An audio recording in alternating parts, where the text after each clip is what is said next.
Good evening, Portage Bible Church. Here we are for our post Sunday video as we think about the first part of James chapter 5. It was very interesting to preach, to say the least. Um, James chapter 5, verses 1 through 6, definitely feel when you give the book of James a reading, it definitely feels kind of out of sorts. Like, James, where are you going? A little off track here, bud. But then you realize just how much it fits in with James's overall thought process of walking in faith, growing in our walk with the Lord through our faith, that our faith is proved through trials and difficulties. When trials come our ways, as they are sure to do, we are to count it all joy.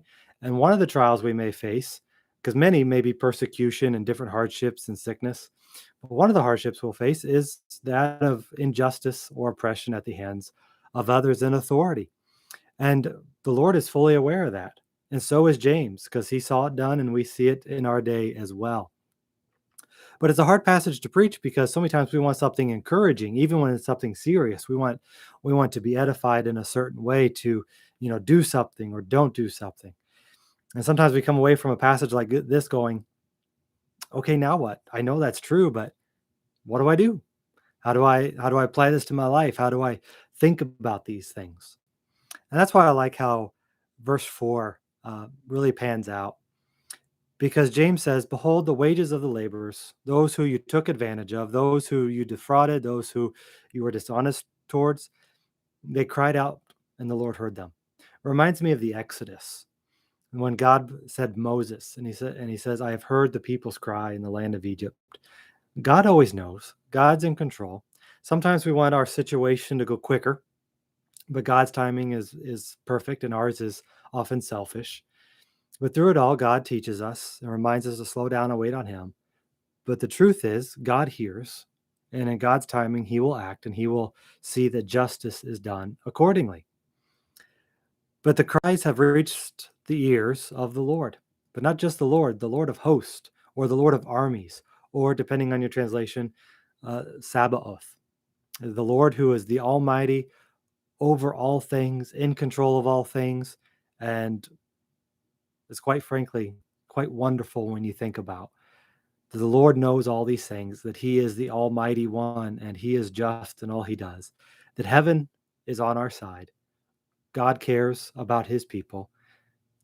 And although this world may seem unjust and unfair many times, it's no comparison to what is coming. And what is coming in heaven with the Lord is far greater than we can ever imagine. So as you think about this text again, rejoice and give thanks to the Lord that He is in control. Maybe go back, pull up YouTube or something and or a hymnal and go to the song we sang on Sunday, "A Mighty Fortress is Our God."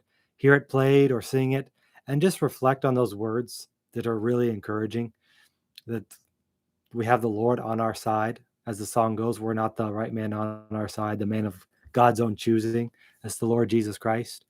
Go back to Psalm 46, the text that inspired that song, I mean, and go over this passage and think about, yes, this world is riddled with evil. This world is under the control to some extent to Satan. We know that's not really how it works, but God has given him unlimited authority through the trials and struggles of this life.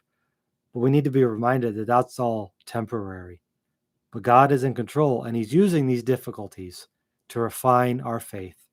So, as I called the sermon on Sunday, we are to respond in faith, knowing that it might be difficult now, but what's coming is so much greater. And our faith demonstrates that we are waiting on the Lord for that day. So, I'll talk to you next time. And get ready as we dive into the rest of chapter 5.